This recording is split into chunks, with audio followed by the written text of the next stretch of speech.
A vitória é nossa. Pelo sangue de Jesus. A vitória é nossa. Pelo sangue de Jesus. Deus seja louvado pela sua bondade.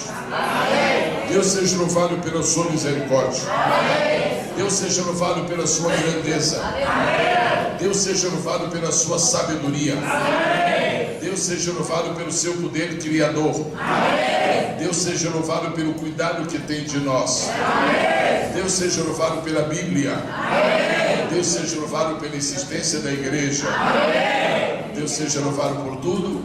Amém. Deus seja louvado com o nosso aplauso. Amém.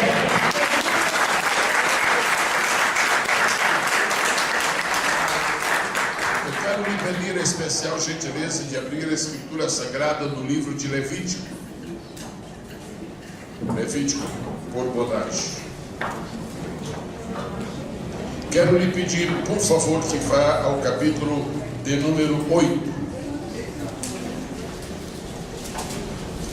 Não importa se você já ouviu mensagem sobre o texto que você vai ouvir agora. Não importa se você já ouviu estudos sobre o versículo que você vai ler agora. Não importa. Nós não temos outro livro para apresentar.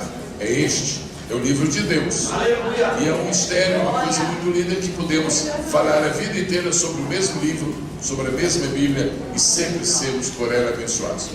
Abra, por favor, a Bíblia em Levítico, capítulo de número 8. Já encontraram? Digo amém. Amém. Vou lhe pedir a gentileza de ir ao versículo de número 24, por favor. Muito obrigado. Quando encontram, quero dizer do meu prazer, da minha alegria. Eu sempre digo que vir aqui nessa igreja é mais que um prazer, é um privilégio que eu sempre recebo da parte de Deus. Muito bom encontrá-los nesta sexta-feira aqui. Verso 24, quem está olhando para o versículo, diga amém. Amém. Não importa se você tem ao seu lado uma pessoa ou outro irmão que tem uma versão ligeiramente diferente da sua. Não tem importância, a Bíblia é uma só, a mensagem é uma só, as palavras podem variar por causa da riqueza vocabular da linguagem humana, mas a mensagem é uma só. As vozes femininas leiam o versículo 24, por favor. 1, 2, 3.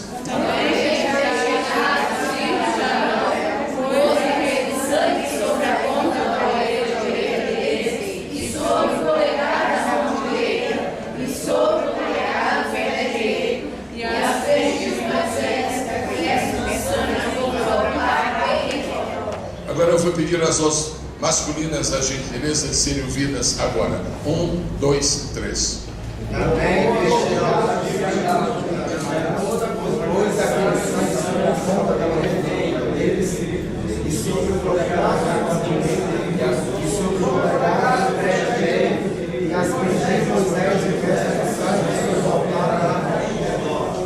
Quantos creem que o que acabaram de ler é perfeita, infalível, poderosa e eterna palavra de Deus? Digo amém. Podem sentar, irmãos.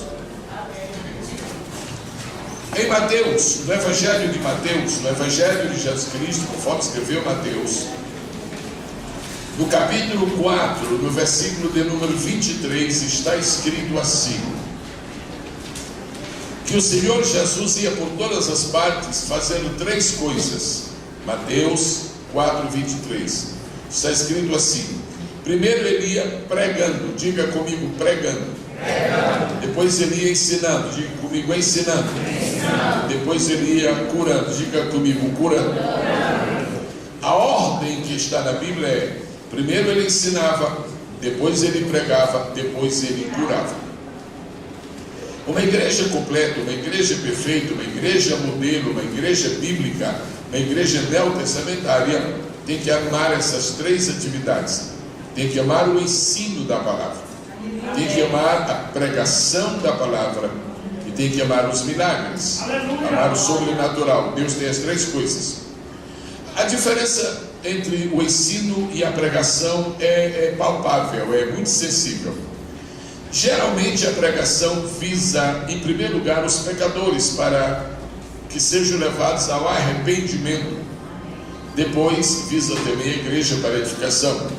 Mas a igreja é fortalecida ainda muito mais pelo ensino da palavra. Por isso que os irmãos nesta igreja têm os cultos nos quais se buscam milagres, Tem os cultos nos quais se prega a palavra e tem os cultos nos quais se ministra em forma de ensino a palavra de Deus. Quando o pregador vai entregar uma mensagem, uma pregação, ele não distribui papel para ninguém. Não é usual isso. Acho que nunca aconteceu. Mas numa noite que não se vai propriamente pregar, vai ser uma palavra de edificação espiritual, pode haver um roteiro. Qual é a vantagem de você ter um roteiro? Que você poupa tempo. O que você passaria muito tempo escrevendo, você já tem. E a segunda vantagem é que se ganha esse tempo indo um pouco mais adiante na palavra. Creio que vários irmãos receberam um roteiro, não foi? Os que receberam, digam amém. Amém. Deu para o pastor Rodrigo. Obrigado ao pastor Rodrigo por estar aqui esta noite. Isso se chama que era solidariedade cristã, companheirismo. Vamos começar. As vozes masculinas, leiam por favor. Bom, já viram que o tema da palavra nesta noite é 3 segredos do sacerdote. Muito bem. A introdução está dita aqui, não é preciso ser lida, mas vamos para o tópico primeiro. Vozes masculinas, leiam o primeiro tópico, por favor, bem forte. Informações a respeito do livro de Levítico. Meus irmãos, minhas irmãs, Deus estabeleceu o seguinte plano para cada um de nós no tocante à sua palavra. Primeiro plano de Deus. Deus quer que a palavra dele seja lida. Diga comigo, por favor, lida. Em segundo lugar, Deus quer que a sua palavra seja meditada. Diga, meditada. Em terceiro lugar, Deus quer que a sua palavra seja estudada. Diga. Agora falem juntos as 3 coisas que Deus quer que aconteça com a palavra. 1, 2, 3. Uma coisa não tem nada que ver com a outra. Ler é uma coisa, meditar é outra e estudar é outra coisa. Você pode ler a Bíblia em casa, você pode ler a Bíblia no culto, você pode ler a Bíblia no avião, você pode ler a Bíblia no ponto de ônibus. Você só não pode ler a Bíblia dirigindo um veículo ou então varrendo uma casa. Mas você pode ler a Bíblia muitíssimas vezes. Ler é fácil, basta ter 2 olhos abertos e uma Bíblia diante de si. Meditar é diferente. Meditar é diferente de ler. Alguns animais que Deus criou neste mundo, Deus criou com a capacidade de poderem reviver o ato de alimentação. Por exemplo, o boi. O boi vai ao pasto e ele come a ração necessária, engole e para nós acabou tudo. Daqui a pouco nós olhamos para o boi e está mastigando. Mas por que esse boi está mastigando? Você não está comendo mais nada. Na verdade, ele está ruminando. Meditação é a ruminação da nossa alma. Quando você medita, você está ruminando. Você já comeu, por exemplo.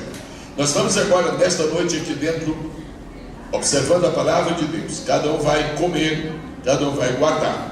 Mas em casa a gente pode voltar a pensar. Quando você volta a pensar numa palavra que você ouviu, isto se chama meditação. É a ruminação da nossa alma. O estudo já é mais profundo, requer um certo aparelhamento, condições adequadas. Ninguém vai estudar a Bíblia andando, ninguém vai estudar a Bíblia caminhando, etc. Hoje nós estamos estudando porque estamos parados, estamos quietos, estamos com tempo de refletir. Para ler não precisa refletir, não é obrigado. Para estudar é preciso refletir. Então vamos dar uma ideia. Quando você for estudar a Bíblia, você vai escolher um livro da Bíblia para estudar. Você vai escolher um capítulo da Bíblia para estudar. Você vai escolher alguns versículos para estudar. Uma sugestão é a seguinte: não estude um livro da Bíblia sem primeiramente ter alguma ideia sobre ele. Antes de você estudar o livro da Bíblia, procura saber alguma coisa a respeito desse livro, uma ideia geral. Porque quando você for começar a estudar o livro, alguma parte do livro, alguma porção do livro, você já sabe mais ou menos de que vai tratar. Por exemplo, quando Deus quis que Jesus fosse conhecido na terra como rei dos judeus, ele mandou escrever o Evangelho de Mateus. Quando ele quis que Jesus fosse conhecido como servo, ele mandou escrever o Evangelho de Marcos. Quando ele quis que Jesus ficasse conhecido como Filho do Homem, ele mandou escrever o Evangelho de Lucas. Quando ele quis que Jesus ficasse conhecido como Filho de Deus, ele mandou escrever o Evangelho de João. Se você ler o Evangelho de Mateus sabendo o propósito dele, que é para mostrar que Jesus é o rei dos judeus, é mais fácil você entender. Você vê que quando você está estudando Mateus, mesmo lendo, mas estudando muito mais, quando você está lendo Mateus, você vai encontrar muitas vezes, para que se cumprisse, para que se cumprisse, para que se cumprisse. Não tem isso em Marcos, não tem isso em Lucas, não tem isso em João. Por quê? Porque o Evangelho de Mateus foi dirigido especificamente para os judeus, e os judeus já conheciam o Antigo Testamento. Então o Espírito Santo queria que eles comparassem a Escritura com os fatos da vida de Jesus. E agora nós estamos lendo um versículo, nós temos lido no livro de Levítico. E esse tal de Levítico, o que é isso mesmo? Vamos lá, 1.1, vozes femininas. Bom, se é o terceiro, a gente se lembra do primeiro. Qual é o primeiro? Qual é o segundo? Qual é o quarto? Qual é o quarto? Números. E o quinto? Esses 5 livros, quando eles estão juntos, quando nós fazemos um bloco destes 5, eles têm um nome. Que nome é? Pentateuco. Por que se chama Pentateuco? Por quê? É porque essa palavra vem do grego, e penta no grego é 5. Daí tem pentágono, tem pentagrama, tem pentágono, etc, etc. Agora vamos a 1.2, vozes masculinas. Interessante, o livro de Levítico tem 27 capítulos e não tem uma palavra de Moisés. Não tem nada que Moisés falou. Em Êxodo tem muita coisa que Moisés falou. Deuteronômio está cheio de discurso de Moisés.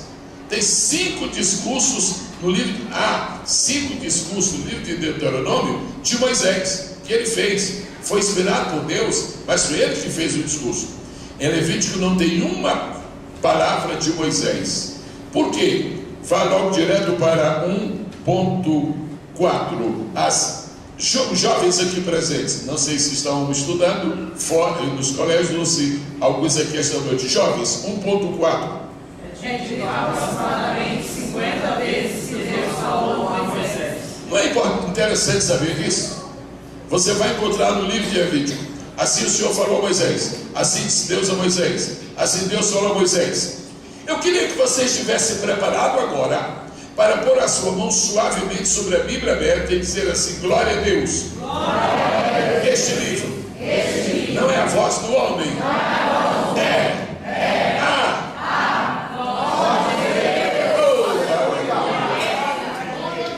Vamos voltar a 1.3. Os pastores, os obreiros aqui presentes. 1.3.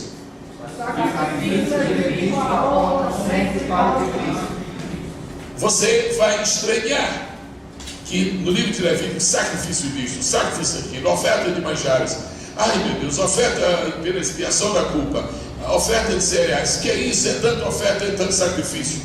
Cada um dos sacrifícios do livro de Levítico aponta para o sacrifício maior, que é o sacrifício de Jesus. Agora, uma informação é que os judeus ensinam aos, aqui está, eu digitei os, mas é aos, né?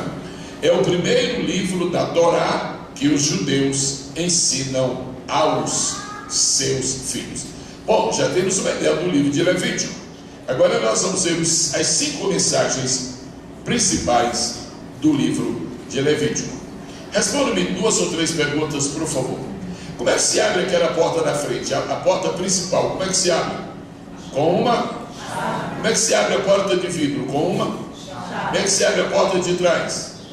E a porta de vidro de trás? Como se abre todas as portas? E se não tiver chave, abre a porta? Você sabe por que muita gente não consegue entender nada da Bíblia? Nada da Bíblia. Não é porque não seja crente, não é porque não tenha fé, não é porque não seja inteligente, porque não tem a chave. Como é que você pode abrir essa porta? Isso daqui é uma caixa de segredos. Se você não tiver a chave, não abre. Agora, interessante, quando se vê a pessoa que abre a porta deste santuário aqui, a chave está pelo lado de dentro ou pelo lado de fora? Não, a chave não fica do lado de fora nem do lado de dentro, a chave fica guardada. A pessoa traz a chave, porque a chave está fora do prédio, não é verdade? Se você vai abrir um cofre com a chave está onde? Fora. Se você vai abrir a porta do carro, a chave tem que estar. Agora a Bíblia não é carro, a Bíblia não é qualquer coisa. A diferença maior que existe entre a Bíblia e todas as outras coisas que precisam de chave é que toda coisa que você vai abrir que depende de chave, a chave está fora. Com a Bíblia não. Se você quer pegar a chave da Bíblia, deixa eu te dar o segredo, ela está dentro.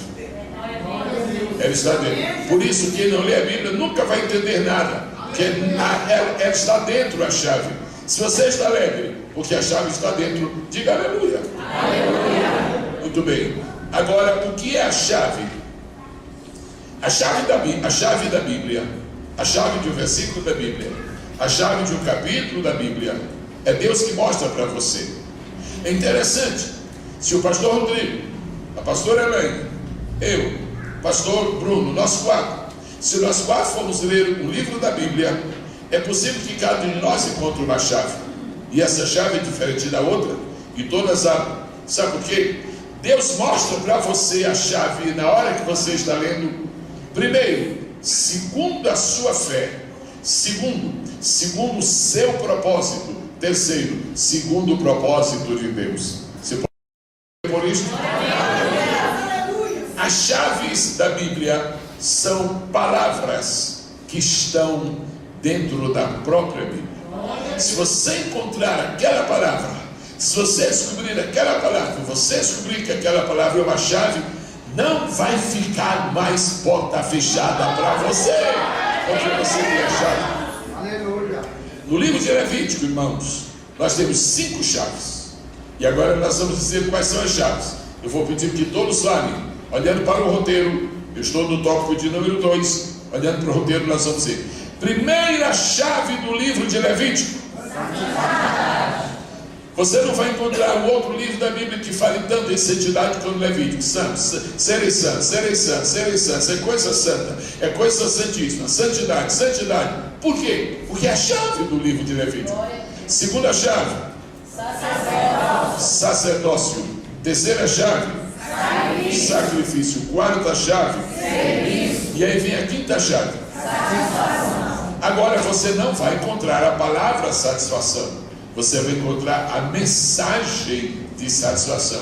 Agora é muito importante o que você está vendo diante de Jesus. Eu vou pedir que os irmãos falem 5 chaves de uma vez, sem falar em números. Vamos diretamente os nomes das chaves. Podem começar.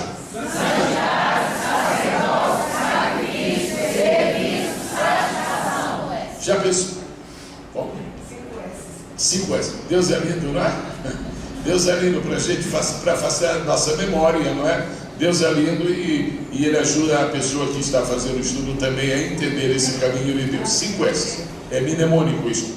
Agora, vamos ver se Deus nos dá uma ajuda bem forte aqui agora. Fale mais uma vez as 5 chaves lendo, por favor. Pode começar.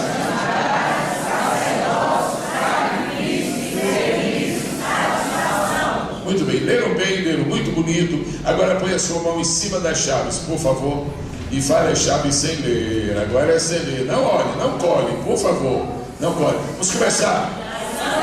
Santidade, sacerdócio, sacrifício. Ok. Qual é o número 4? Qual é o número 2? Qual é o número 1? Qual é o número 5? Dê parabéns para você mesmo, você é um campeão. Você já sabe as 5 mensagens do Levítico. E tem pessoas que dizem: ninguém vai entender a Bíblia, ninguém vai entender. Você vai sair daqui em nome de Jesus esta noite. Eu não vou dizer que você vai sair daqui doutor em Levítico, eu não garanto, mas eu garanto que não vai ser analfabeto. Primeira chave, segunda, terceira, quarta, quinta. Por causa de economia de papel, está tudo isso numa folha só.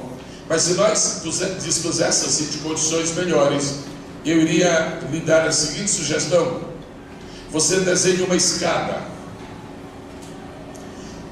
com 5 degraus.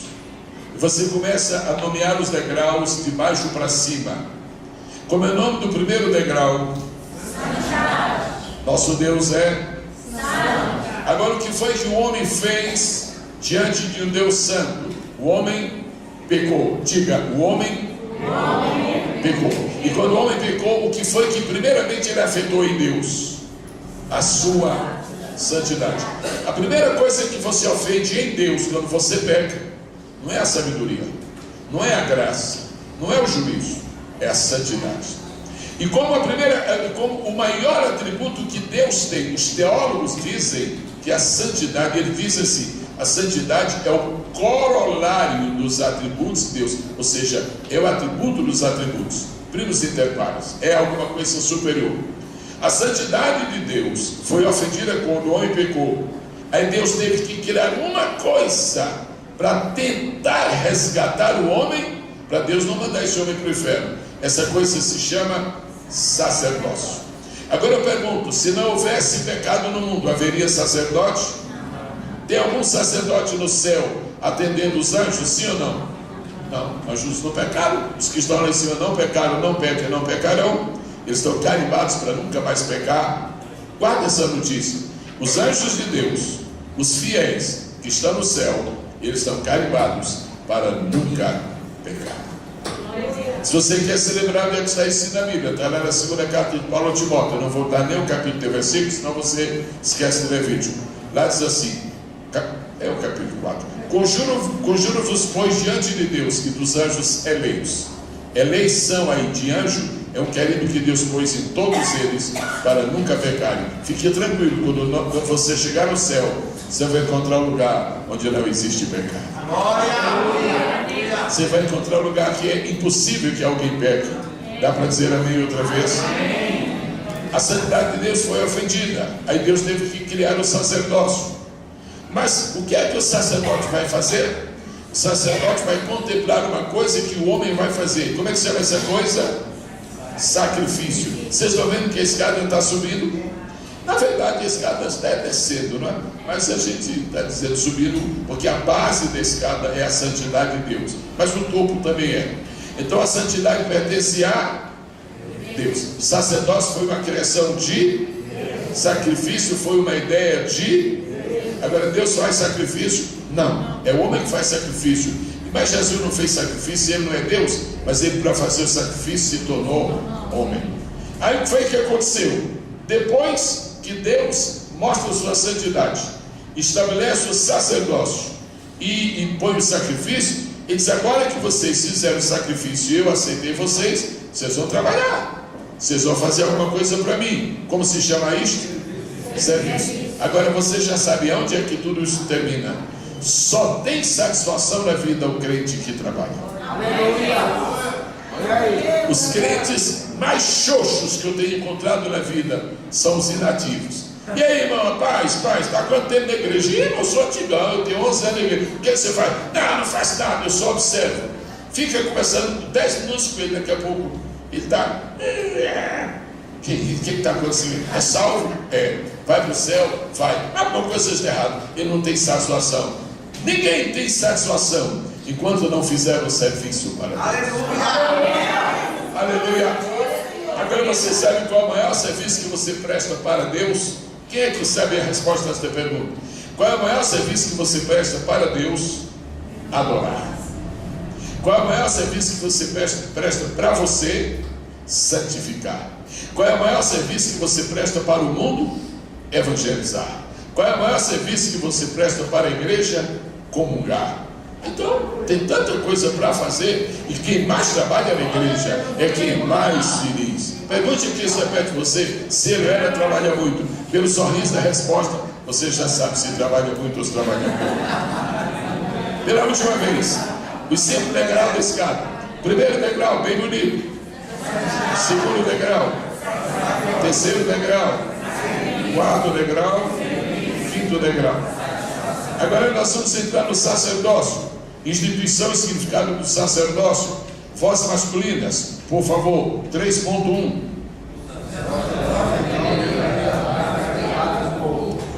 Sacerdócio servia a tratar dos pecados do povo. 3.2, vozes femininas. O sacerdócio deveria realizar o sacrifício do povo. O sacerdote intermedia os sacrifícios do povo, ou seja, ele fica entre Deus e o povo, entre o povo e Deus. 3.3, obreiros aqui presentes. O sacerdote deveria representar o povo diante de Deus. 3.4, toda a igreja. O sacerdote deveria proclamar o perdão de Deus. Último, o sacerdote deveria cuidar. Depois da palavra altar, ponha aí, por favor, Levíticos 6 e 13, por favor. Escreva, por favor, depois da palavra altar, Levíticos 6 e 13. Alguém se lembra que está escrito em Levíticos 6 e 13?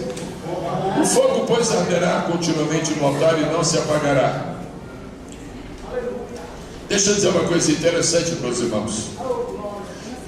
Quem manda o Espírito Santo para a igreja é quem? É Deus, não é? É Deus? Quem manda o Espírito Santo para a igreja? Alô? Deus. Mas quem é que enche o coração do crente do Espírito Santo? É Deus? Presta atenção a essas duas perguntas. Quem é que manda o Espírito Santo? É Deus. Quem é que enche o coração do Espírito Santo? Enche o seu coração do Espírito Santo? É Deus? Não. É aí que nós erramos. O trabalho de Deus foi mandar o Espírito Santo. Deus mandou o Espírito Santo desde o céu até a terra. Ele está aqui. Agora quem vai encher você do Espírito Santo não é Deus. É você que vai se encher do Espírito. Eu não sei porque nós não temos pregado muito sobre isso. E muita gente nova na igreja não aprendeu isso. E fica orando assim: Senhor, enche-me do teu Espírito. Isso não está na Bíblia. Essa oração, enche-me do teu Espírito, ela não está na Bíblia. A oração, o mandamento está na Bíblia, Efésios 5:18. Não vos embriagueis com vinho que é contenda, mas enchei. O Espírito Santo já está aqui. Agora é você que pega esse Espírito e enche você. Se o Espírito Santo não estivesse aqui, a culpa seria do Pai. Agora, se você está vazio do Espírito Santo, a culpa é sua.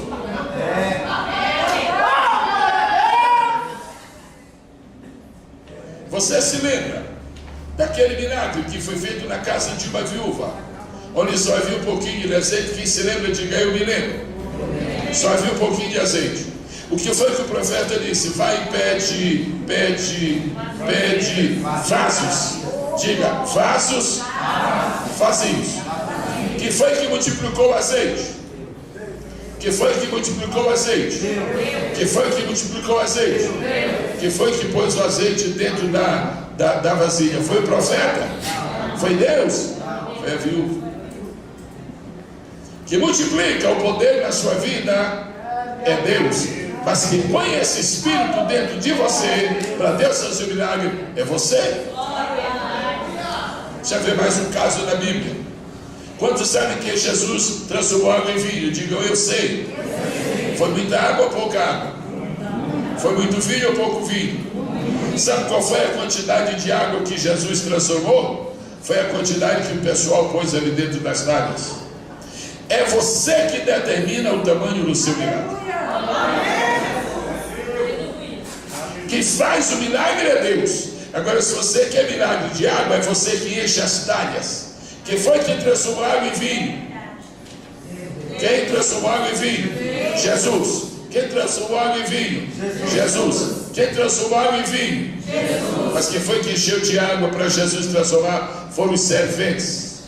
A medida que você encher a seu vaso é a medida do poder que você vai ter. Aleluia. Trabalho do sacerdote. Vamos agora para o ponto de número 4. Os elementos simbólicos relacionados com o sacerdócio. Primeiro, o sumo sacerdote de Israel não foi Moisés. Moisés não foi sacerdote. Moisés era profeta. Sacerdote era Arão. Arão foi o primeiro sumo sacerdote. Quantos sumos sacerdotes podia haver cada vez em Israel? Somente um. Quantos sacerdotes podia haver? Sacerdotes pode haver milhares. Sumo sacerdote só pode haver um. Todo mundo repetindo após mim, por favor, é tudo por favor. Sumo sacerdote só pode haver um. Sacerdotes pode haver milhares. Dentro da igreja pode haver 1 milhão. Agora Jesus só tem 1. Arão representa Jesus. Arão representa Cristo. Arão era o sumo sacerdote de Israel, como Cristo é o sumo sacerdote da igreja. Os filhos de Arão eram sacerdotes. Eram vários, porque os sacerdotes podem ser vários. Você é sumo sacerdote? Não. O pastor é sumo sacerdote? Não. Sumo sacerdote é só um. E só pode haver um outro sumo sacerdote quando aquele que está vivo morrer. No dia que Jesus, escuta bem o que estou falando, é só uma questão de raciocínio. No dia que Jesus morrer lá no céu, aí pode se levantar outro sumo sacerdote. Isso vai acontecer? Não. Isso vai acontecer? Não. Então diga com alegria: Jesus é o nosso sumo sacerdote.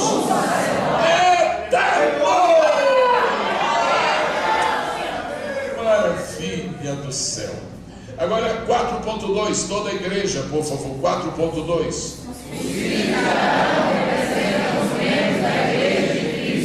Se você é membro da igreja de Cristo, você é sumo sacerdote? Não. Você é sacerdote? Sim. Se você é sacerdote, você deve fazer o trabalho do sacerdote.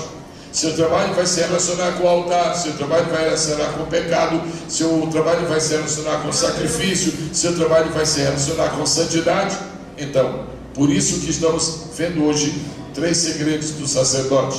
E tudo isso que estamos vendo até agora é a preparação para ver os 3 segredos. A gente vai chegar à conclusão que os 3 segredos a gente fala em 5 minutos, mas a preparação leva 1 hora. É a mesma coisa. Vocês passam 10 anos, você passa 10 anos para ser batizado com o Espírito Santo. Aí é batizado em 5 minutos. Mas é a mesma coisa se você passou 3 anos se preparando para casar e a cerimônia durou 45 minutos. Vamos lá. Agora 4.2. Novamente, a igreja do Senhor aqui presente.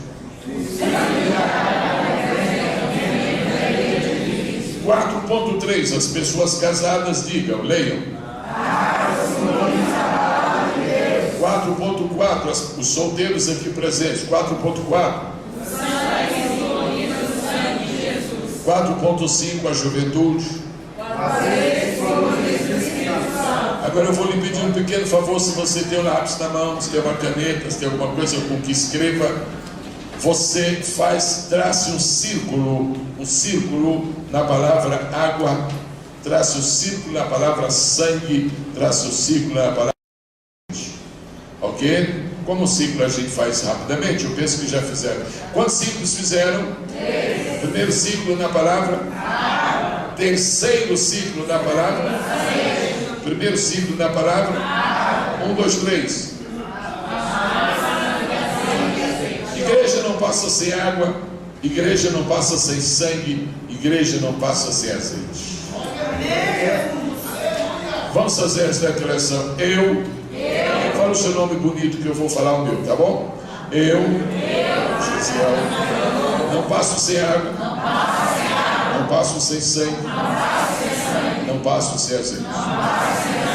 Quando você encontrar uma pessoa que está morrendo espiritualmente, ou é porque falta água, ou é porque falta sangue, ou é porque falta azeite. Quando você encontrar uma pessoa que está desiludida da vida, ou é porque falta azeite, ou é porque falta sangue, ou é porque falta água. Agora você vai se lembrar que quando você não era um servo de Deus, uma serva de Deus, você não tinha nem água, você não tinha nem sangue, você não tinha azeite. Meu Senhor da glória. Agora essa água que estamos falando aqui simboliza a palavra de Deus. Este livro que você tem aí na sua mão, ele é de papel. Ele foi escrito, ele foi impresso em uma boa gráfica por aí. Ele é papel. Este livro é papel. Mas essa mensagem é água. É água espiritual. Sabe de onde ela vem? Lá do Salmo 46 diz assim: ao rio. Aleluia! Ao rio. Ao rio. Ao rio. Ao rio cujas correntes alegram a cidade de Deus. Morada do Altíssimo. Eu estava ontem lá no hotel quando minha esposa ligou para mim. Disse: como é que está aí em Brasília? Tudo bem? Disse: tudo bem. Aí eu disse, só que está todo mundo se queixando aqui de secura. Está seco, lá está seco São Paulo, mas comparando. E ela disse assim, olha, não esqueça o que eu falei com você. Não, não esqueço. Aí ela repetiu, eu vou repetir. Toma água, toma água, toma água, toma água. Se você não quer viver espiritualmente seco, tome água, ou seja, beba a palavra. Você sabe que a cidade de Brasília foi edificada nesse grande cerrado. Você sabe que o clima, você sabe, você mora aqui, eu já morei também. Você sabe que este clima aqui é considerado cientificamente um clima desértico. Pois bem, você sabe que o mundo é o deserto. E nada do mundo satisfaz a nossa sede. Mas quando bebemos a palavra, quando bebemos a palavra, quando ouvimos a palavra, quantas vezes você tem estado a ponto de perecer? Você está perdendo tudo que havia de motivação na sua vida. Aí você, Deus, ajuda-me, socorre-me. Aí você tem vontade de abrir a Bíblia. Eu vou abrir a Bíblia para ver se Deus fala comigo. Aí você abre, aí você pega aquele copo de cristal. O copo é de cristal, mas a água é dourada. Aí você pega aquele e você bebe assim. Aquele que habita no esconderijo do Altíssimo, a sombra do Onipotente descansará. Aleluia. Aleluia. Aí você se sacia. É verdade. Quantas vezes você está em casa sozinho, aí o diabo diz de longe, ei, você vai morrer de solidão, seu crente, você está sozinho. Aí você diz, Deus, o diabo está falando, e qual é a tua palavra? Aí você abre a Bíblia, aí você vê uma água cristalina, você toma. O Senhor é meu pastor, nada me faltará. Deitar me faz em verdes pastos, que mais? Que me sementear águas tranquilas. Aleluia. Jesus disse, quem crê em mim, como diz a Escritura, vai sair uma piscina, vai brotar uma piscina na sua alma, amém? Jesus está prometendo piscina para ninguém. Você sabe que a diferença entre uma piscina e uma fonte é que a piscina, a água foi posta ali dentro. A fonte, ninguém pôs a não ser Deus. Você tira a água da fonte. A piscina quando seca, seca. A fonte quando seca, continua brotando. Porque há um olho de água lá embaixo. Tem um olho d'água para ti aí. A água simboliza a palavra. Há uma outra maneira, que não é hoje para falar desse assunto, em que a água também simboliza o Espírito Santo. Mas hoje é a palavra. O sangue simboliza o sangue de Jesus. A Bíblia Sagrada diz que a vitalidade física da natureza humana está no sangue. A Bíblia Sagrada diz muito sobre o sangue. E você sabe também muita coisa sobre o sangue. Cada pessoa tem sangue. E cada sangue tem uma codificação. Sabe qual é o seu não? Alguém se lembra do seu tipo sanguíneo? O senhor se lembra do seu? Alguém se lembra do seu tipo sanguíneo? Tem O positivo. Tem. Ok. Você sabe qual é o tipo sanguíneo de Jesus? RT. Não tem um homem nem uma mulher com esse sangue, só Jesus, RT. O que é isso, pastor? Redenção total. O tipo sanguíneo de Jesus, redenção total. Anote aí, por favor, na linha do sangue aí, anote, por favor. 1 Pedro, capítulo 1, versículo 18 e 19. Não foi com coisas corruptíveis, como prata ou ouro, que foste resgatados da vossa vã maneira de viver, mas, oh, glória a Deus por esta palavra, mas com sangue. E ali diz duas coisas sobre o sangue de Jesus que eu vou pedir que você marque na Bíblia. Primeiro, mas com sangue precioso. As vozes femininas digam precioso. As vozes masculinas digam precioso. Em 1 Pedro capítulo 1 diz duas coisas que o sangue de Jesus é. Primeiro, ele é precioso. Segundo, ele é imaculado. O que quer dizer imaculado? Imaculado quer dizer sem mancha. Imaculado quer dizer sem mancha. Não há mancha no sangue de Jesus. O que acontece com o nosso sangue é que nós o submetemos ao exame Ai meu Deus, as doenças são verificadas através do sangue. Sabe por que foi que Deus, o Pai, aceitou o sangue de Jesus como oferta? Porque o sangue dele era puro. O sangue dele é puro. Você sabe que Jesus não nasceu de José. Se Jesus fosse filho de José, ele seria um pecador. A medicina por muito tempo cria e dizia e ensinava que o sangue da criança era o sangue da mãe.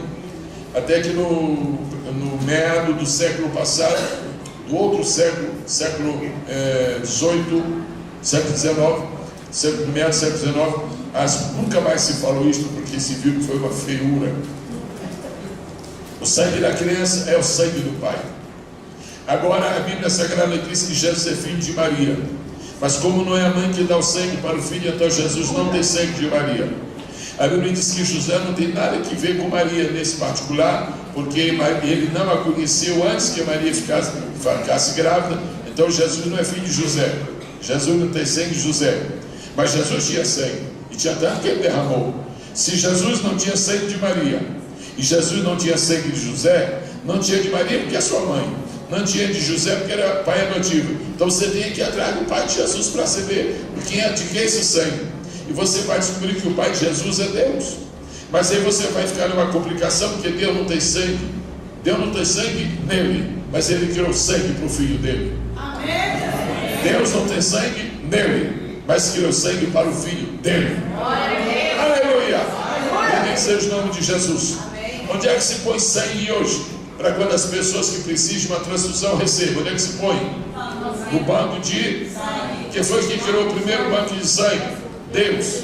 O primeiro banco de sangue foi criado por Deus. Ouça bem, Deus criou um banco de sangue. Foi uma coisa fenomenal que aconteceu lá no céu. Naquele tempo ainda estavam lá todos, até o Lúcifer estava lá, ainda era Lúcifer. E quando Deus criou o sangue, foi aquela curiosidade, tudo que era anjo olhando. O que é isso? Que é isso? Mas sabe que no céu é assim mesmo, ninguém pode fazer pergunta. Tem que olhar para o rosto de Deus e Deus dá a resposta. Mas Deus não deu. E o que é isso? Mas eles viram quando Deus criou aquele sangue. Era uma coisa estranha no céu. E ficou lá, primeiro banco de sangue. E ficou lá, 1000 anos, 1 milhão de anos, 2 sei lá quanto tempo. Se foi antes da criação do mundo, faz muito tempo. Antes de tudo, muito bem. No dia que Deus disse para o anjo, para ele descer junto com o Espírito Santo para falar com Maria, aí foi uma coisa muito bonita, muito bonita. Eles dois, o Espírito Santo e o anjo, eles trouxeram duas coisas lá do céu. Eles trouxeram a semente que seria introduzida no ventre de Maria para poder Jesus nascer dessa semente, e trouxeram logo a reserva do banco de sangue para injetar. Ei, aleluia! Agora você sabe que o diabo respeita o sangue de Jesus, não sabe? Quantos sabem? Diga, eu sei. Mas como é que o diabo respeita o sangue de Jesus? É porque quando ele fala, diabo, eu venho contra ti pela autoridade do sangue de Jesus, ele se apavora. Porque ele estava lá em cima ainda, quando foi criado o sangue de Jesus, e ele sabe que aquele sangue é divino, ele sabe que aquele sangue é eterno, ele sabe que aquele sangue é imaculado.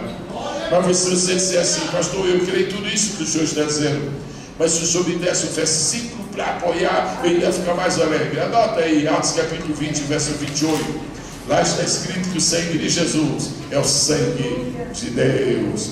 Diz assim: olhai por vós e por todo o rebanho de Deus, sobre o qual o Espírito Santo vos constituiu bispos, para apacentardes a igreja de Deus Pai, a qual ele resgatou com seu próprio sangue. Nesse momento, nós vamos ter cuidado com tudo aquilo que está na nossa mão, no nosso colo. Eu vamos oferecer um aplauso ao dono do sangue.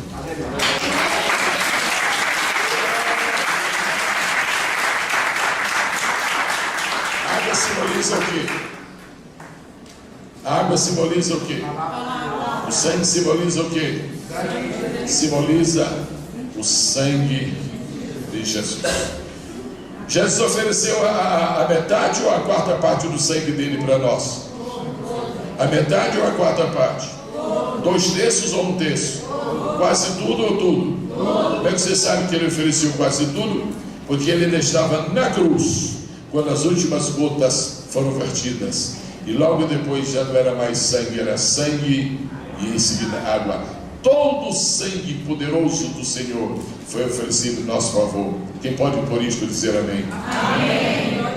O sacerdote chegou e pôs um pouquinho de sangue na orelha, e pôs um pouquinho de sangue na mão, e pôs um pouco de sangue no pé. Porque quem é crente tem que ter sangue na orelha, tem que ter sangue na mão, tem que ter sangue no pé. Quem quer servir a Deus em fidelidade tem que ter sangue na orelha, tem que ter sangue na mão e tem que ter sangue no pé. Vamos ao último subtópico aqui, 4.5, todo o povo de Deus, forte, bonito. Você sabia que azeite simboliza o Espírito Santo? Que coisa linda! Que coisa linda! O azeite simboliza o Espírito Santo. Azeite serve para a ferida. E quem é que cura as nossas? Será o Espírito Santo. Azeite serve para o alimento. E quem é que tempera a nossa comida espiritual? Senão o Espírito Santo. Azeite serve para unção. E quem foi que nos ungiu? Senão o Espírito Santo. Agora, de onde vem o pão? O pão vem do trigo. De onde vem o vinho? O vinho vem da uva. Mas de onde vem o azeite? Da azeitona, que vem da oliveira. Então a história é muito simples, diga comigo. Oliveira, azeitona e azeite. Essa é a história mais linda que eu conheço na Bíblia, em certo sentido. Primeiro tem a oliveira, depois tem a azeitona, depois tem o azeite. Que árvore? Que árvore? Só mais uma vez, que árvore? Faz 40 dias que chove, mas ele terminou de chover. Ele vai esperar 7 dias. E depois de 7 dias que a chuva terminou, a chuva na verdade foi o dilúvio. Ele disse: eu vou abrir a janela aqui, vou soltar um animal para ver como é que está. Aí ele soltou um corvo, eu estou falando de Noé. Ele soltou um corvo, o corvo foi. Havia tanta carne podre na terra, tanta carne podre, que o corvo disse: é festa. É festa. Churrasco de carniça. E o corvo ficou e não voltou. Depois de 7 dias, a Bíblia diz que Noé soltou uma pomba.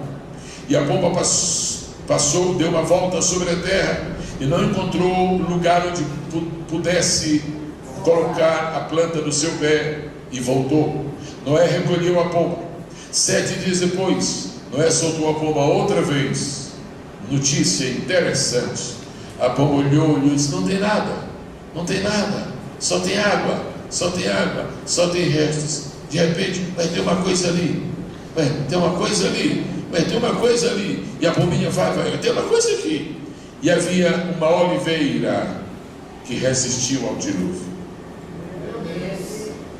A oliveira, companheiros de ministério, aquela oliveira foi a única árvore que resistiu ao dilúvio. Deus, sabe o que o Senhor me explicasse agora? Porque aquela oliveira foi a única árvore. Se meu filho diz para a minha igreja, aqui no plano piloto, que a única árvore que sobreviveu ao dilúvio foi aquela oliveira, porque a oliveira dá azeitona, e a azeitona dá azeite. O azeite simboliza o Espírito. O Espírito resiste a todos os dilúvios. O Espírito resiste a todos os dilúvios, a todas as calamidades. É por isso que eu te dou uma palavra de esperança esta noite. Tu vais vencer, porque ao teu redor já secou tudo, mas não adianta, a oliveira não secou. Fala comigo aí, gente. Fala comigo. A palmeira já morreu. A goiabeira já morreu. A jaqueira já morreu. A jaruscabeira já morreu. Fala mais uma aí da sua terra. A bananeira já morreu. Mas fala com essa dona. A oliveira está viva. A oliveira está viva. A oliveira está viva. Nós vamos agora para o ponto 5. E aí entram os 3 segredos especiais do sacerdote. Povo de Deus, Igreja do Senhor, bem forte. 5.1.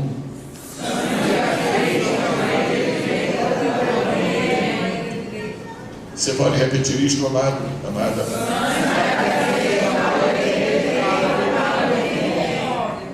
Tudo que vai acontecer na vida, tudo que vai acontecer na sua vida, tudo que já aconteceu na sua vida, começa pelo ouvido. Você pensava que começava pelo coração, não é? Não, começa pelo ouvido. A fé vem pelo ouvido. Por isso Deus disse: Moisés, primeiro ponha sangue na orelha. Porque quem ouve mal, procede mal. Letra número 2, por favor, 5.2, toda a igreja.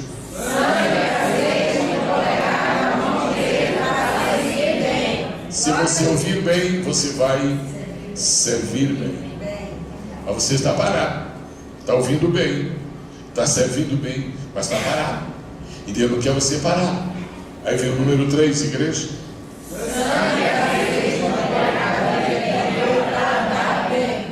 Aleluia. Os 3 maiores segredos da sua vida, Deus acaba de revelar para você. Põe a mão, por favor. Pega a chave, por favor. Põe na mão essa chave espiritual. Você vai abrir a porta. Quando eu falar 3, você dá a volta na fechadura. Você está com a chave na mão. São 3 chaves numa só. A chave do ouvir, a chave do servir e a chave do andar. Em nome de Jesus, nós vamos abrir a porta.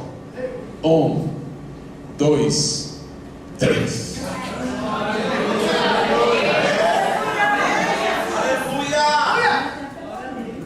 Você é o que você ouve. Você faz o que a sua mão sente. Você anda na direção dos seus pés. Você sabe que nosso pé é diferente de casco de cavalo. Se você olhar uma fotografia de um cavalo só pelo casco, só o pé, só o casco mesmo, você não sabe para onde vai, porque o bicho é redondo. Se você encontrar a galinha ali com aqueles os pés paulados, você não sabe quem que ela quer. Está ciscando, ela vai para todos os lugares. Mas olha o seu pé só está numa direção. Deus criou o homem para andar para frente. Nós não somos caranguejos. Caranguejo anda para qualquer lado. Deus criou você para andar para frente. Deus criou você para você alcançar o seu alvo. Deus criou você para ter um pé ungido e andar no caminho dele, na direção dele. Deus não criou seus pés para você se misturar com os pecadores que estão descendo a ribanceira. Deus lhe deu os pés ágeis para você subir a escalada da escada de Jacó. Quantos dizem amém? Amém. Vamos continuar. 5.3, mais uma vez.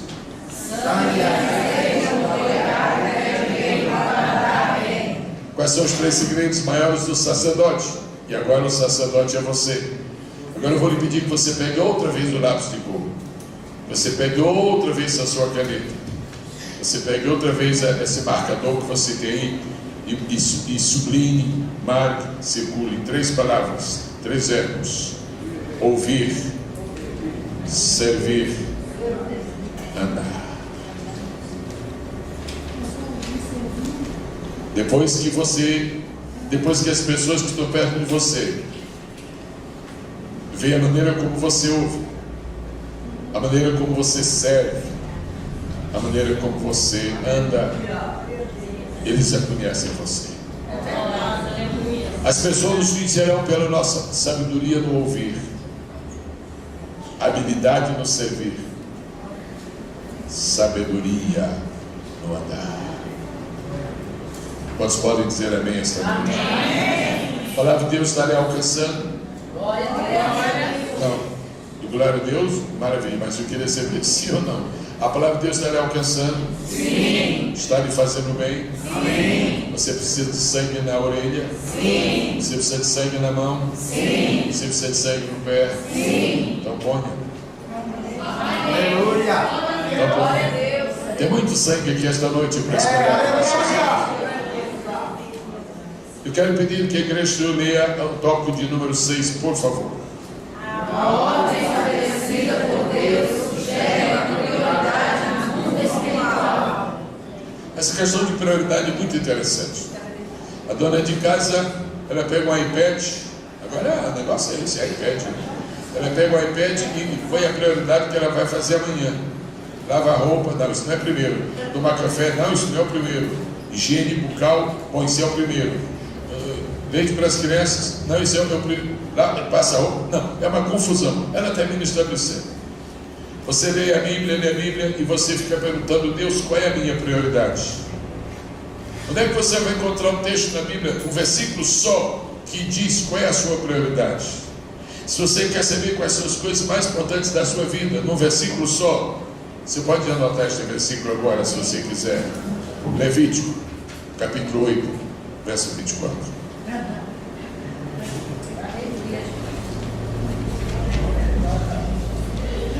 As coisas mais importantes da sua vida estão aqui em um versículo só. Primeiro, as coisas mais importantes. Agora nós vamos ver o que está escrito aqui no tópico 6.1. Todo mundo em nome do Senhor Jesus. 6.1, mais bonito. Não leia os textos bíblicos, só a descrição do tópico. 6.1. 6.2. 6.3. Vire a folha agora, por favor, para não colar. Prioridade 1. Prioridade 2. Prioridade 3. Prioridade 2.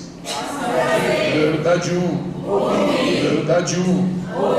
Prioridades 1 e 2. Prioridades 2 e 3. Um homem estava no meio de uma guerra.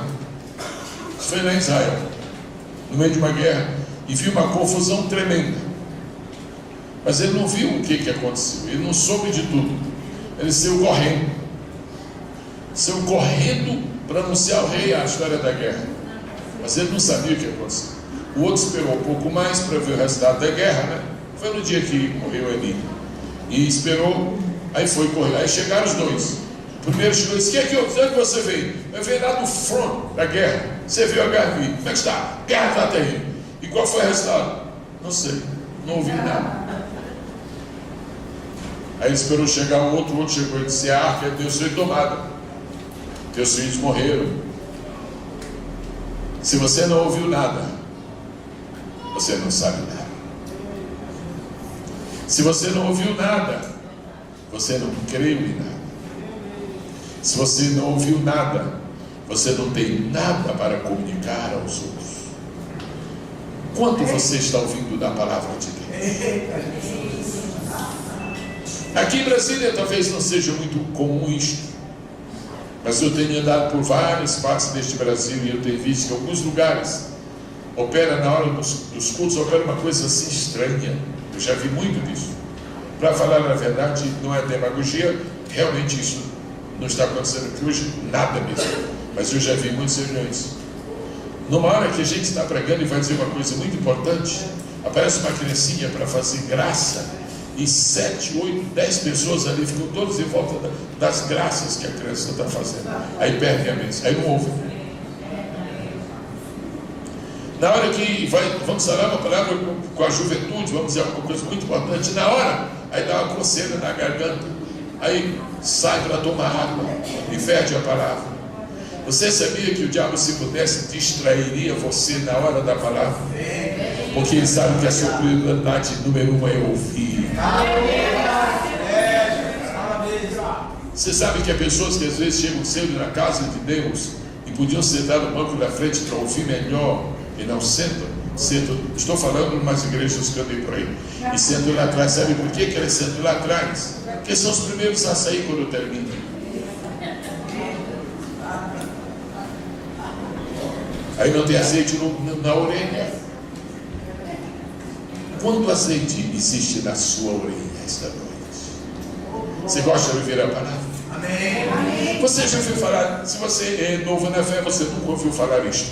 Se você é antigo na fé, você já ouviu falar de amados servos de Deus, preciosas servas de Deus, que estão no culto e ouvem uma palavra forte, uma palavra pesada, Deus admoestando, Deus ensinando por tudo eixo. Aí diz assim: essa aqui é para fulano.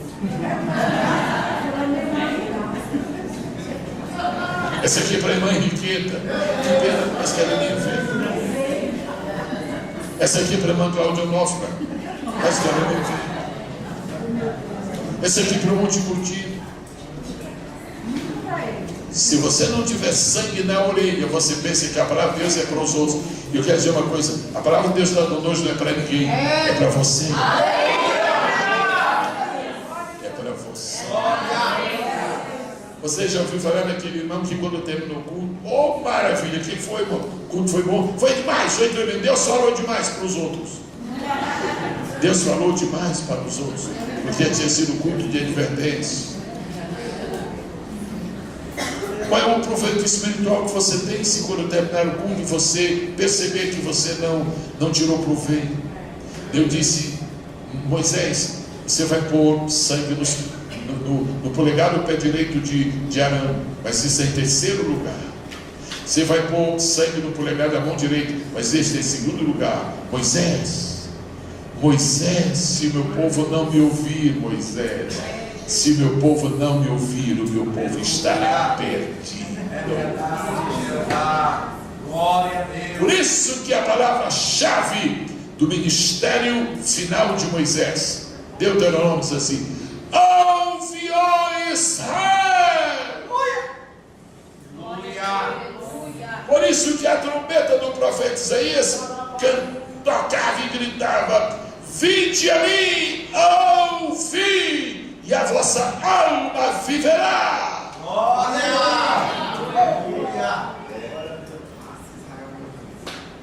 Leia novamente 6.1, por favor.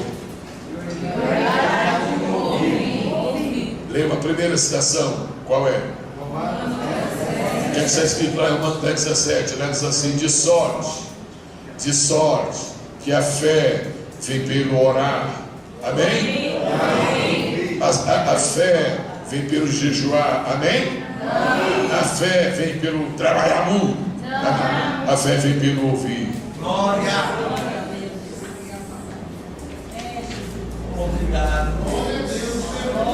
Qual é a outra citação? João 5:24, que está escrito lá: se alguém ouvir a minha palavra, e crer não é a primeira coisa, crer é a segunda, ouvir é a primeira. Agora a igreja vê, por favor, o 6.2, forte, bonito. Qual é a prioridade 1, igreja? Qual é a prioridade 2, irmãos? Qual é o primeiro texto de Mateus, o primeiro texto de 6.2? Que já disse: vinde a mim e eu farei que sejais pescadores. Alguma coisa para fazer. Eu quero ir para a igreja porque finalmente eu estou precisando de sombra e água fresca. Não é aqui não, irmãos. Não é aqui não. Esse tipo de sombra, esse tipo de água não é aqui não. Há pessoas que estão querendo ir para a igreja porque leram lá em Mateus 11:8, Jesus disse: vinde a mim todos que estáis cansados e oprimidos, e eu vos darei descanso. Aí disse: eu vou para lá para descansar. Se você se lembra do que está escrito na palavra de Deus, você vai entender que enquanto nós descansamos, nós trabalhamos. E enquanto nós trabalhamos, nós descansamos. Porque descansar também é um trabalho. Pelo menos foi o que Deus revelou para o autor daquele hino.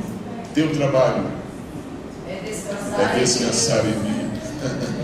Ou seja, até descansando você trabalha. Salmo 1, versículo 3, a segunda citação, o que está escrito? Pois será como a árvore plantada junto a ribeiros de água, qual dá o seu fruto na estação própria, e cujas folhas não caem, e tudo quanto quiser,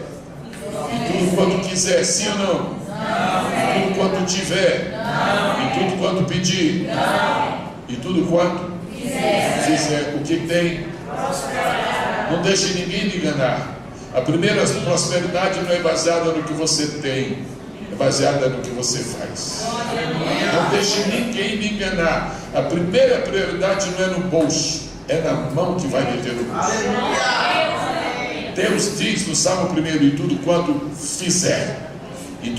fizer, se você tiver sem fazer, não vai prosperar o que você tiver. Mas se você fizer, você vai ter o suficiente. Porque o que leva para a prosperidade de Deus não é primeiramente ter, é primeiramente fazer. 6.3, igreja, forte, comigo. Qual é o primeiro versículo que está sendo sugerido aí? Lâmpada para os meus ouvidos, lâmpada para o meu fígado, meu pâncreas por causa de diabetes, lâmpada para os meus pés, lâmpada para os meus pés. O azeite é Espírito Santo. O azeite fala de iluminar. O azeite, o Espírito Santo, que dá poder para você andar, ilumina também o caminho por onde você vai andar. Quem tem automóvel que diga, por favor, eu tenho. Quantos tipos de faróis tem o seu automóvel? 1 ou 2? Quando você está na estrada, usa quantos faróis? Como é que chama aquele mais para perto? Farol baixo. Como é que chama aquele mais para longe? Quantos faróis tem a Bíblia Sagrada?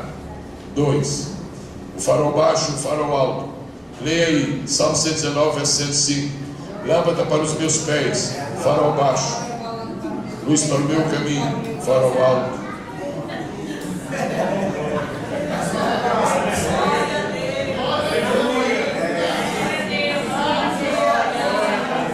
Lâmpada para os meus pés, farol baixo. A Bíblia tem mensagem para hoje é meia-noite. E tem mensagem para daqui a 10 anos. Agora, quando vem uma profecia, ainda nem farol alto nem baixo. É farol de milha. Quantos amam a Jesus? Digam amém. Quantos não querem negar Jesus? Digam eu não. 6.4. Falando, lendo bem bonito aí, 6.4. 1, 2, 3. Cuidado que tem uma declaração muito forte aí. Leio devagar, mas leio bem. Faz de conta que foi ensaiado. Bem bonito. Façam pausa. Não corram, para que fique bem bonito. Nós temos sangue na orelha. Vamos lá, 6.4. Os pés simbolizam o mundo físico. Para um pouquinho para raciocinar. Os pés simbolizam o mundo físico. Continue. As mãos simbolizam o mundo humano. As mãos simbolizam o mundo humano. E terceiro. Os ouvidos simbolizam o mundo espiritual. Tem outro mundo? Não tem, porque o mundo animal não faz parte da nossa vida. Então, por isso que Deus mandou ungir com sangue essas 3 partes: o mundo físico, o mundo humano, o mundo espiritual. Por que o pé é o mundo físico? Porque eu piso na terra. Por que as mãos representam o mundo humano? Porque eu me comunico com as outras pessoas. Por que o ouvido é o mundo espiritual? Porque quando a palavra entra aqui para nós, um aplauso.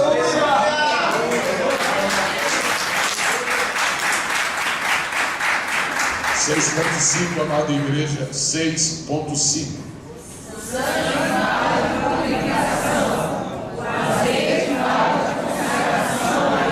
O que vem primeiro, é o sangue ou o azeite? Você sabia que não se pode pôr azeite onde não passou o sangue? Não se pode pôr azeite onde não passou o sangue. Estou falando no mundo espiritual. Primeiro a pessoa tem que ser salva. Depois aquela tem que ser batizada com o Espírito Santo.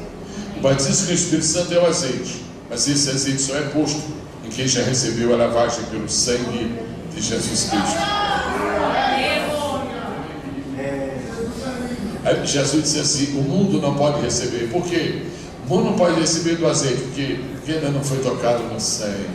Quem diz amém? Amém. Nós estamos terminando já. Que maravilha, né? Quantos são felizes porque está terminando? Obrigado, não. Oh, Jesus. Saiu na orelha, hein, gente?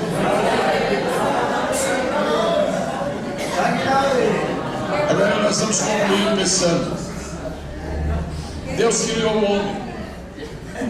Deus criou o homem, Deus criou a mulher, Deus nos criou, nós somos fruto das mãos de Deus através de Adão. E Deus, na hora que Deus estava aqui formando Adão, que coisa bonita, Deus pôs do lado de dentro o ouvido, e do lado de fora a orelha. A orelha é para escutar, o ouvido é para ouvir. Qualquer som que emita um ruído, a nossa orelha capta e nós escutamos. Mas isto não é ouvir. Ouvir é aquilo que nós discernimos. O cidadão está falando no telefone. Diga para mim: alô? Alô? Alô? Alô? Como é que vai? Alô? Eu não estou ouvindo. Está escutando, mas não estou ouvindo. Mas como pode estar escutando? Quer dizer, tem um ruído de voz, mas eu não sei o que você está falando. Não fique apenas escutando Deus falar, não. Oh, Aleluia! Jesus não disse: se alguém escutar a minha palavra, disse: se alguém ouvir. Não quero que você me sirva com as orelhas, eu quero que você me sirva com os ouvidos. Amém, Jesus. Agora sangue no meu ouvido. Aí o que acontece? Por que a Bíblia não diz sangue no ouvido, diz sangue nas orelhas? Porque o ouvido é para dentro. Se você segue no ouvido, ele não volta para a orelha. Mas se fizer na orelha, ele entra no ouvido. Deus é bem inteligente, não é? Igual a unção da cabeça, unge a minha cabeça, um garoto, um adolescente: pastor, mas por que Deus mandou ungir a cabeça? Ele não podia mandar ungir outro. Podia, meu filho, Deus pode fazer o que Ele quer, só que Ele fez. Mas o senhor sabe, pastor, por que foi que Deus mandou ungir a cabeça? Eu nunca havia pensado nisso. E Jesus tem compaixão de mim. Me revela isso rapidinho, Jesus. O senhor sei, o senhor sabe. Então diga: meu filho, é porque se alguém ungir o pé, não sobe para a cabeça. Mas se ungir a cabeça, desce para o pé. Posso dizer amém? Se você está feliz, diga amém outra vez. Vamos concluir agora. Eu quero pedir que toda a igreja leia o tópico de número 7, devagar, mas direto. 1, 2, 3. Número 7.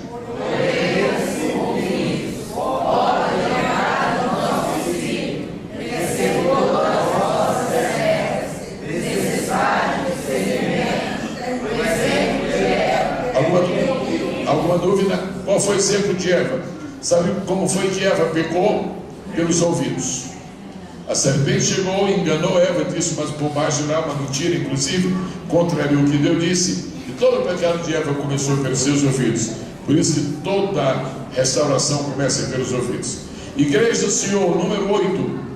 Mãos.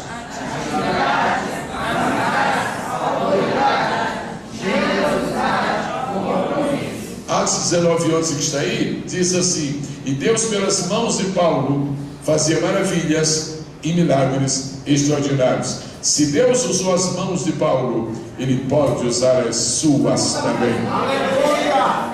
Qual é o segredo? Primeiro passa sangue, depois passa azeite, e aí é só trabalhar para Jesus. Finalmente, número 9. Primeiro lugar, de que fala os nossos pés? Em segundo lugar, em terceiro lugar, pode ser que você não entenda o que é que meu pé tem a ver com minha fortuna, o que é que meu pé tem a ver com o que eu tenho. Em Deuteronômio diz assim: em todo lugar em que pisar a planta do vosso pé, será vossa. Aleluia! Será vosso. Muito bem, o que mais? O quê? O que quer dizer isso? Nossas origens. O que tem o pé com a origem? Deus perguntou, Deus disse para Moisés: tira as sandálias dos teus pés, porque o lugar é santo. O que quer dizer isso? Deus não queria falar com Moisés com aquela sandália nos pés, porque aquela sandália era do Egito. E quando Deus chama uma pessoa para que lhe sirva, não pode carregar nada do Egito. O que mais? Nossa comunhão com Deus. Gênesis 17:1. O que é que isso significa? Gênesis 17:1 diz assim: anda na minha presença e ser perfeito. Estejamos de pé, por favor, e com muito temor, com muita piedade, vamos falar como se fosse um voto, a nossa conclusão. Leia como se você estivesse fazendo voto a Deus. 1, 2, 3. E tenhamos sempre ouvidos santos, mãos santas, pés santos, e assim seremos sacerdotes agradáveis a Deus e triunfantes do mundo. Quantos querem permitir que o Senhor ponha o sangue dele nas suas orelhas? Diga: eu quero. Quantos querem permitir que o Senhor ponha o sangue dele, depois o seu azeite nas suas mãos? Digam, eu permito. Eu permito. Quantos querem que o Senhor ponha primeiramente azeite, primeiramente sangue, depois azeite nos seus pés? Digam, agora. Agora. Repita, agora. Agora. Só mais uma vez. Agora. Nosso Pai Celestial, glorificado seja o teu nome para todos sempre.